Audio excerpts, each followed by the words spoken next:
Welcome, ladies and gentlemen, to this week's edition of the Pro Wrestling Report.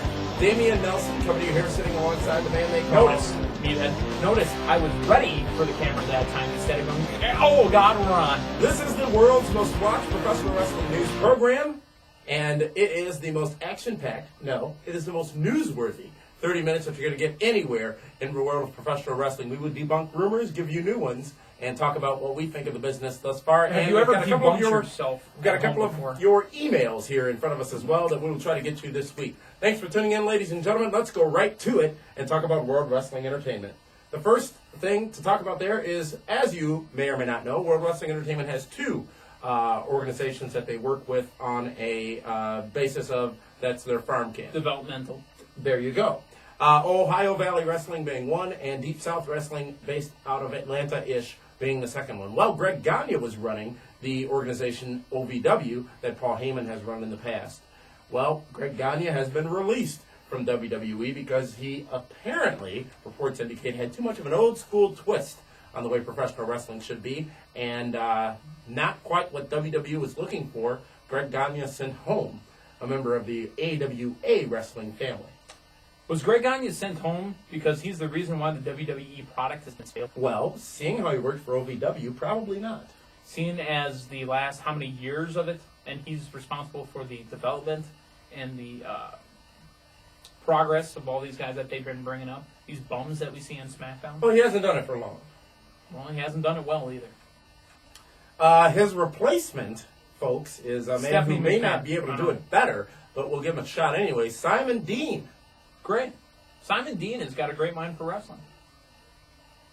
WWE RAW this past Monday night was from Madison Square Garden up against the first real edition of Monday Night Football from ESPN, which seems to be on from 10 o'clock in the morning until about 2 in the morning. This previous week was only a one-time doubleheader. What happened was they were shorted a game during the season, so they made it up to them in week one. WWE RAW scoring a 3.6 rating, which is substantially lower by about 500,000 viewers than they were getting in weeks before Monday Night Football, but the same rating they got the prior week on the Sci-Fi Network. Now, Meathead, the question that's out there is, every year it comes up, Monday Night Football digging into WWE RAW ratings. Do you think that's a real problem? Something WWE should worry about, or is it something that you think they already planned for? Worried? They already planned for it. No, there's no worries at all. The ratings that they get when there's a non-football season going on are bonus ratings. They plan with the advertisers and everybody spending money and, all the budgets that they have. They plan on a football season. And then the stuff that comes in afterwards is just bonus. It's just icing on the cake.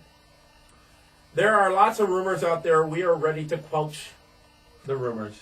Squelch.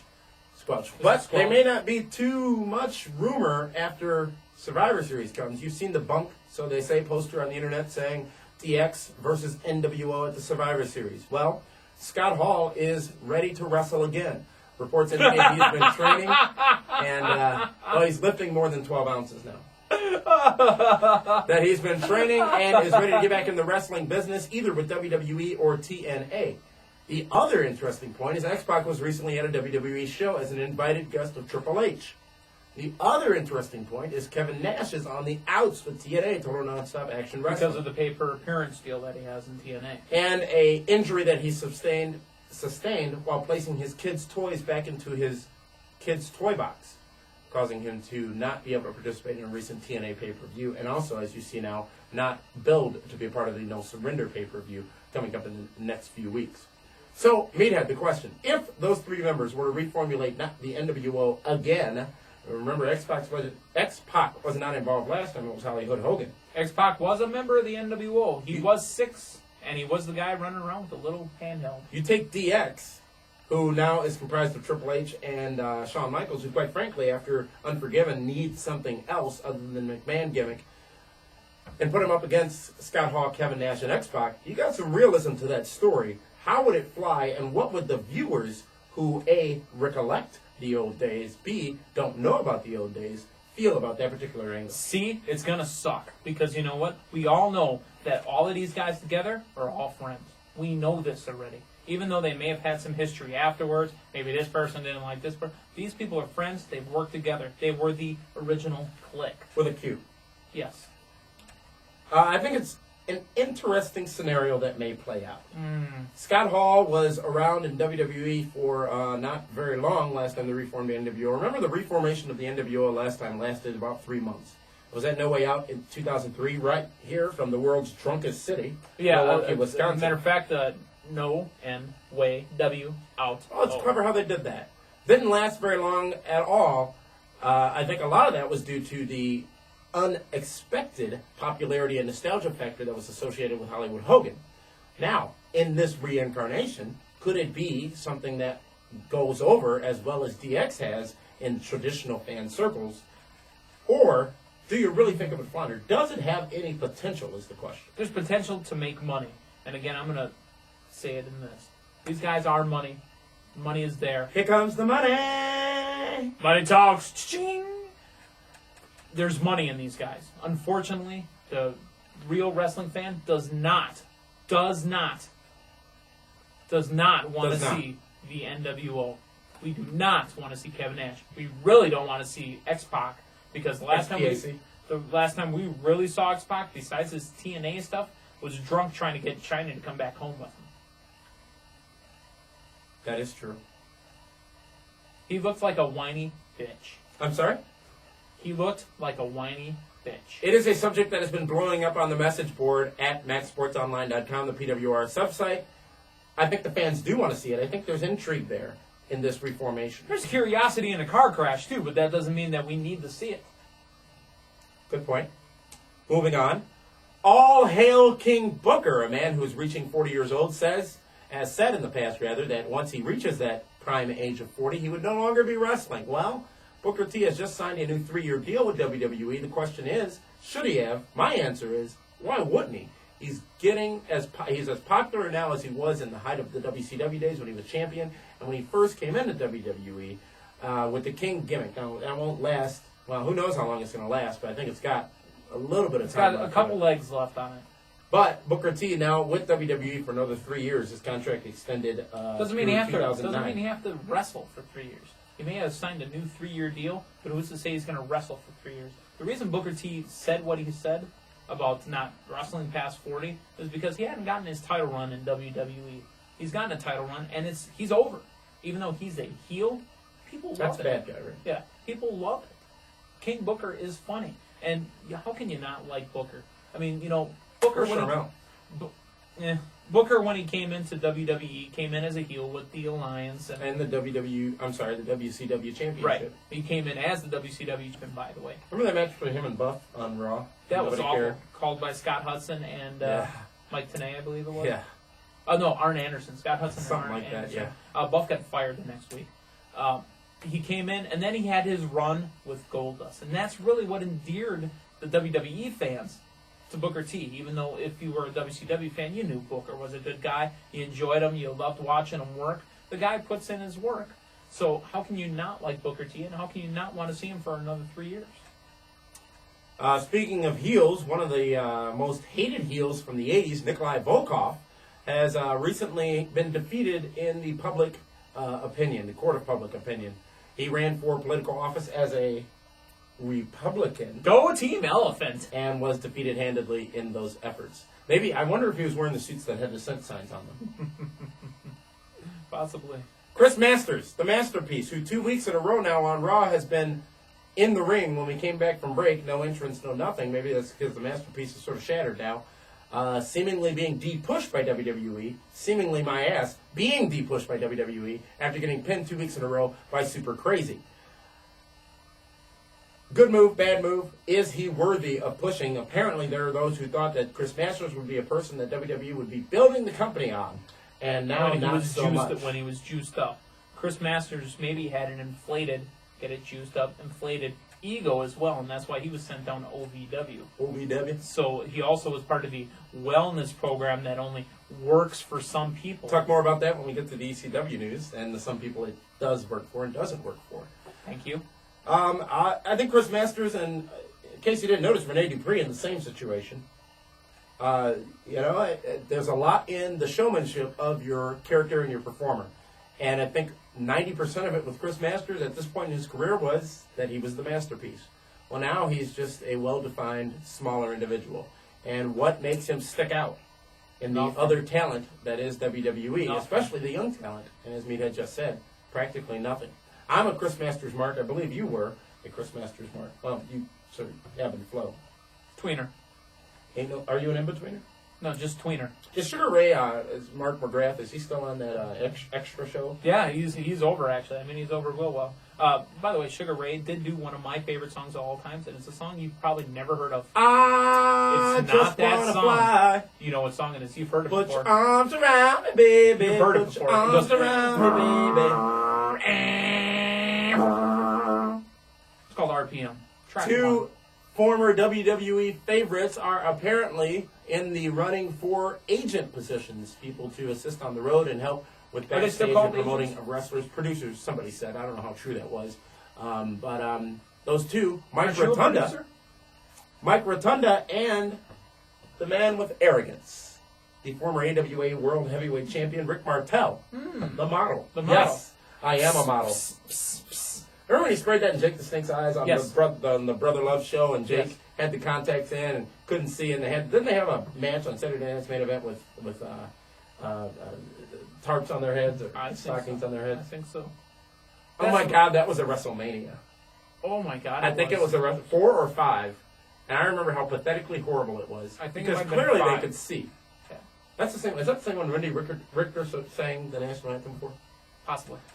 And Jesse Ventura just laid into her afterwards, which I don't think was part of the skit. We've got a couple of emails that we'll read here. The first one is from a person by the name of, we don't know, but he's from across the pond. He or she is from across the pond. And there's just a Gagne on Munson. We really love our viewers from across the pond. We are truly a worldwide destination, and we need your names clapped out if you can do that from now on. This is from this person, and it says, hey, I'm a big fan of your weekly wrap-up shows. Those can be seen exclusively on the internet and on YouTube, which we have our own channel on YouTube. Keep up the good work. Thank you very much. My question is, don't you think Ted DiBiase is wasted as an agent backstage when he could be used as an on-screen character? In my opinion, he is one of the greatest heels WWE has ever had in their history, and also one of the best in-ring competitors.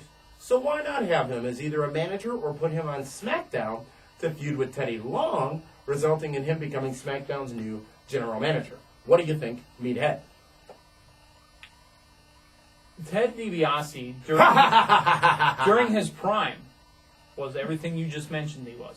But Ted DiBiase now, the born-again Ted DiBiase, with his religious wrestling network that he had going on, can you buy him as a heel? Can you buy him as an in-ring talent anymore? I do like the sound of him trying to take over SmackDown. I'm interested. But can you, again, buy him as a heel? I think this is an interesting scenario you've written us. I think that Ted DiBiase, the $1 Million Man, one of the greatest gimmicks of all time, not very far behind the greatest gimmick of all time, which is the Honky Tonk Man. He had his hair slicked back with his blue suede shoes. I think there's some money there. Ted DiBiase is, and by the way, as an agent. Money, again, was not Dameon. It was Meathead, but we'll have credit for both. You take everything I do. Well, I am the nucleus, and you are simply just a little wing off of it. Wingman, that's what we'll call you. Oh, I've been a wingman before, and trust me, I've slayed my share of Another email from Max Curtin. Max Curtin asks, he says, hi, guys. Just want to start by saying I absolutely love the show and all aspects of it, but let's get down to business. I agree. I know lately that the shows have kind of merged. There's no major barriers of SmackDown being SmackDown and Raw being Raw like there have been in the past. So I ask you, what would your reaction and thoughts be if WWE just became one big roster again? I know it's virtually impossible, but what if... Is that typed on there? But what if... the ink was running. But what if it was all one roster again? I'd be happy with that. I honestly would. I think it should go back, and we've said this on this very program, and on Max Sports, and on Full Force, and on whatever incarnation we've been. We've said this over and over again. Even Dameon will tell you that even though there are two distinctly different programs, SmackDown sucks. Sometimes. And if you can meld the two programs together, get your big names on both shows, like the Spice Girls thing, mix in the other talent, you'll be fine. Because the matchups are getting stale. Let's be They are, honest. but The how do you have matchups such on a Raw, strong brand in Raw and a stronger brand than SmackDown in ECW and still have just the there's a stink. negative stigma? There is with a SmackDown? stink on SmackDown right now. They honestly need to retool it. Gone. Maybe another draft. No. Maybe another name change. It's Get rid of time the to show. shake things up again. Maybe get rid of the show. Was there a draft this year? No, there was not. Maybe that's the problem. Thank you for those emails. Let's move on over into ECW news. ECW emanating last week from Madison Square Garden, which is unique. You might wonder why they taped it with Raw. Well, or why they aired it with, or taped it with Raw. It's because SmackDown was going to be taped and ECW taping was going to occur the next day because next week it's a super show. So ultimately, it will allow for savings by WWE. That show, ECW, got a 1.9 rating this past week, as opposed to its 2.1 the week before when it featured DX versus Big Show in a handicap match. Now, the question, which sort of leads to Max's email from a few moments ago, is, do you make one big brand again? Well, look at what they're doing now. We talked about it last week on this very program. They're taking these talents from each of the programs and peppering the other programs with them, thus not making them distinctively different as they were. Is that a good thing or is that a bad thing? We'd like to open up the channels to you guys to tell us what you think. Visit us on the World Wide Web at MaxSportsOnline.com, or you can certainly send us or post a message up on the message board, the forum, at MaxSportsOnline.com. Trust me, we do read them. We'll talk about that stuff next week right here on the program. The question, folks, for all of you viewing around the world is WWE diminishing its distinctly different brands by using superstars from brands on other shows? What they're trying to do is, the reason they're doing that is they're specifically doing it to the ECW show. They're trying to build up the numbers. Bring over, and I complained about this last week, you brought over Big Show to be the ECW champion. Then you bring over DX. My God, DX is on ECW for the first time. That's Joey Styles? That was Jim Ross. Very, very. Good old JR. Jim Ross is just irritating the hell. Good old JR. Best Irritating. play-by-play man in the whole damn business. Believe it, ask me. Many, many great points. Chrissy on our message board brings up a great point. This is a great up-and-coming young talent. JR is so old and so just blah. And the blah best in the business. Ah. Who can do better? Unfortunately, You know what's funny? We're talking about ECW right now, and when I listen to a Joey Styles on an ECW broadcast, it's not ECW Joey. no, it It's can't be. WWE Joey, but WWE Joey didn't work on Raw because it couldn't be WWE Joey. That was a gimmick. Actually, WWE Joey wasn't going to be on Raw because there was always going to be ECW. Thank you. Michael Lodger, it could be Logger, but there's only one O, sent an email about SmackDown. You brought it up just a few moments ago about how piss poor it is. Do you think it is because of the continuing use of Eddie Guerrero's death, Eddie, in storylines that SmackDown is losing many of its viewers? It's irritating people, and I tell you what, Flabby Arms, she needs to go away. Vicky? Sorry. I love Chavo. I love Eddie and all those guys, but she does not belong there. She's whoring her husband's name. Yes, And I don't know absolutely. I don't know how stupid or how weak Vicky and or Chavo and or Ray are for just playing into this whole... And letting the company manipulate this man. That's what we think. Mike Lodger from Hennepin, Illinois. I have a premonition. I'm going to do my amazing Kreskin right now. Chavo She and needs the thing and the thing and the Chavo in about a year's time, 2 years' time, won't be around WWE, and he will have serious problems.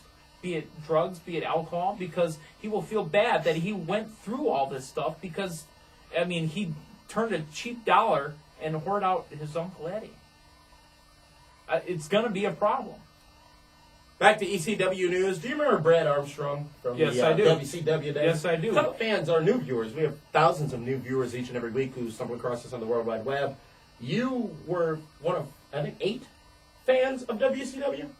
I was a loyal fan of WCW till the final day when that bastard Vincent Kennedy I went out and I McMahon. bought my competition.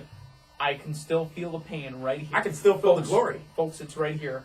It's a Monday night. Had WCW It's a Monday run night. out of business. May I? Thank you. You just did. It's a Monday night. It's late March. And this is the annual WCW Spring Break Cleveland, show. Ohio is where Raw is that night. Yep. Always good things happening in Cleveland. Vince was on Monday Nitro. As was Shane. May I finish? I'm talking about my pain, and this is the only way I can get better. I'm a therapist now, folks. Vince McMahon was on my program, and continually they cut between commercials Vince talking about different WCW wrestlers and watching the program. And Vince, the reason why WCW did not work is because you trashed it every step of the way. Wow. You didn't give that product any respect. If it was your product that you were now purchasing, why wouldn't you want to try to make as much money off of it as possible? Well, he got it at a fire sale. Invasion, the pay-per-view, even though your highest buy pay-per-view in a long time, you went for the quick dollar instead of milking that cow, milking that whore as long as you could. Are you talking about Vicky? No, I'm talking about WCW and the Invasion angle. Oh, okay. Vince went for the cheap, quick dollar instead of the long, beautiful dollar. Brant Armstrong has been signed to debut soon with ECW. Why? He's been a referee for the last month and a half. And that's another issue I have, too. The flip-flopping of referees. Have you noticed it? I noticed when watching the Crockett Cup 1987 on WWE 24/7, Earl Hebner was a referee in NWA. I'm talking about... Who knew? I'm talking about if these are two distinctly different brands or three distinctly different That brands, works. why are ECW referees now showing up on Raw? Because Armstrong did referee a match on Raw, and then he was on ECW the next night.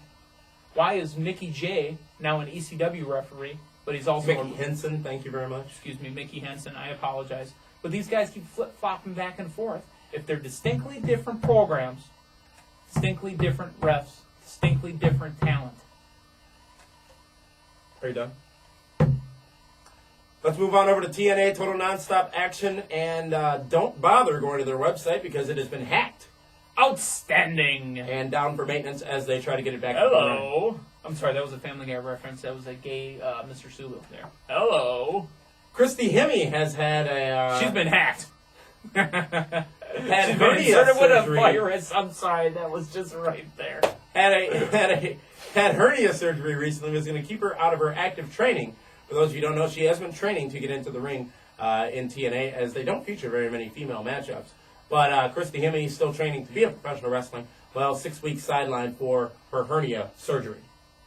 Hernias are nothing to mess with at all. Jake the Snake Roberts. We told you last time on this very program that he was pitching ideas to TNA. Well, he wants TNA to find a planted fan who has had a crack addiction. I'm not making this up, folks. A crack addiction that he, Jake the Snake Roberts, who has suffered from addictions of all forms, will come in and save this fan from his demons. It's almost like an episode of Intervention on A&E. You know what? That might have worked until we knew about it. That is true. Now we know about it, now it'll suck. Jake lobbying heavily to be a part of TNA Total Nonstop Action, apparently in a non-wrestling capacity. But depending on what they want to pay him, it may not be bad to bring him in for a I'll little tell you while. what, they've got a lot of non-wrestling capacity people on that roster already. You got the crazy, dirty Earl Hebner running around. He's been vindified now. He's good. They're saying there'll be a match between him and Mike, not today, but Larry Zbyszko, I believe. You've got Raven with his yellow eye contacts. You've got, I mean... The DDT's not so even anymore. Doesn't flow so well. You've got way too many people there. I mean, you've got two authority figures now. Zbyszko and that rug, and then you've got Cornette. The greatest mouth in the history of the business, Jim Cornette. Let's talk about the WWE Wellness Program. I'm sorry, I wrote this on the wrong card. And we missed that. We were going to talk about it before. My apologies, folks. These things happen. It's live TV. Anything can happen here on the PWR. Oh my God, I answered a red phone! This is Don West! Ryan O'Reilly and Balls Mahoney failed the wellness program. Who is Ryan O'Reilly? Exactly. In addition to Randy Orton. Now, WWE has secretly changed their wellness program that if you fail, you don't get suspended for 30 days, but now you work 30 days without pay and only on TV shows. The only thing that's covered by WWE are your travel expenses, which they only cover flight. I don't know if hotel and car is included with that. To and fro. So the policy has been modified because, quite frankly, they were damaging themselves by this wellness program. They tried it, didn't work. A lot of dissension out there. They tried it, and it got their top stars. That's why it didn't work. A lot of dissension out there in the internet community about the changes to this program and WWE going back on their promises, but it is still punishment, and it does not affect the the future violations of the wellness policy. However, this would be Randy Orton's second, and I do believe that there are some stricter punishments for Well, that. because we do not work for WWE, we do not have documentation that he has violated the wellness The interns program. are working on that. I understand that, so we can only speculate. But Randy Orton has been mentioned to have failed the wellness program more than once. Andrew from Florida asks, I was wondering if you have heard anything about Stacy Keibler and if Goldberg is going to TNA. We talked about that last week on the program. Check out the archives. Watch last week's show to hear about Goldberg. As far as Stacy Keibler goes, she is beyond done with professional wrestling and actually will seemingly have a successful career on TV and movies as she is I've seen going her to be acting. in George Lopez's show coming up this upcoming Looking season. great, too. You know what? For a no heat upstairs, she's still gorgeous. No heat upstairs. Is all her heat downstairs? And did she All get her that checked heat, out? all her heat is long.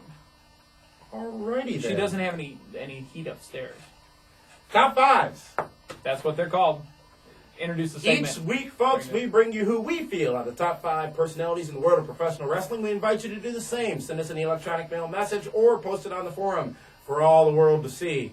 We always start with the Republicans because they always are at the bottom of everyone's list. And Meathead, you are one of those elephants this week. Team Elephant. Did you vote this week? I am not at liberty to discuss that situation. You didn't vote, did you? No. You didn't vote. No, I didn't vote, thus I won't complain. When it comes to voting for Hillary Clinton, I'll be glad to do so. Number 5 on the top 5 list for the Meathead this week is a man that I just love saying his name. Umaga! Umaga, number 5 on the top 5 list. I just wanted to say Umaga. Number 4 on the top 5 list is going to have to go out to CM Punk. He had his match with the Reject, or whatever his name is, and CM Punk, Pain Clinic, Pepsi, whatever you want to refer to. Very, very over in the New York City God. area with the Madison Square Garden crowd. Surprisingly so, to be honest with Number you. 4, CM Punk, who keeps getting better every show. CM Punk, getting it done. Number 3 on the top 5 is going to go out to, again, I think it's the combination. We'll call this my tag team slot. Finley, Short Stack, otherwise known as the Little Green Midget.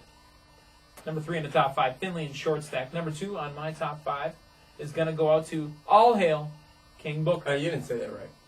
All hail King Booker. Like the way I set you up. All hail King Booker. Number 2 on my top 5 list, King Booker. And number 1 on my top 5 list is your still current United States champion, Mr. Kennedy! Now you wait. Kennedy! And the definitive top 5 list, folks, Mr. what Kennedy, all of number you 1. clamored to your television screens, because we are still on TV in the Milwaukee, Topeka, and Nome markets. My top 5, folks. Number 5 on the list. I'm going to start numbering them again. Number 5 on my list, just out of respect, because the fans in New York didn't care, but Trish Stratus, who wrestled her last match on Raw last Monday night. CM Punk, number 4 on my list from ECW. Continue to be impressed on-screen graphics with CM Punk, CG, if you will. Number 3 on my top 5 list is the father of ECW, Paul Heyman, who was very McMahonish on ECW Tuesday night. Number 2 is, just because I really don't want him to get fired, Eric Young from TNA Total Nonstop Action Wrestling. Great gimmick they got going there with him. Number 2, and you number like 1, that? number 1, the top name in professional wrestling for this week on my list is none other than, can you call it? Petey Williams. No. Silas Young. The future Intercontinental Champion of World Wrestling Entertainment on Raw, the returning, the superstar, the main eventer, Jeff Hardy. We had a great show. We were going along fine, talking topics. You came out hot, like you were on Mountain Dew, and all of a sudden, where's my bullhorn? Where's my make-up mic? Exactly. Where is my Good make-up job mic? with the interns taking away the gimmick this week. Intern, where is my gimmick? That is this week's edition of the Pro Wrestling Report, ladies and gentlemen. Make sure you keep tuning in on the World Wide Web. Tell your friends, bring them on over to the site, and get that word out about PWR. Hey, we also now have a blog, which you can, a blog. I had an afternoon once. I blogged myself all afternoon. You can find that at maxsportsonline.com, and that is that. You ever blogged yourself? There will be no Raw wrap-up this week, unfortunately, as the Dameon will be blogging himself. from Max Sports Online from PWR will be traveling. Also, no ECW wrap-up this week. But always find a new show of Pro Wrestling Report right here on the internet and on your television screen. Ladies and gentlemen, that is it for this week. Meathead, any parting shots? Fired. Thanks Where's for my tuning mega in, mic? folks. We'll see you next week right here on the Pro Wrestling Report. I don't understand.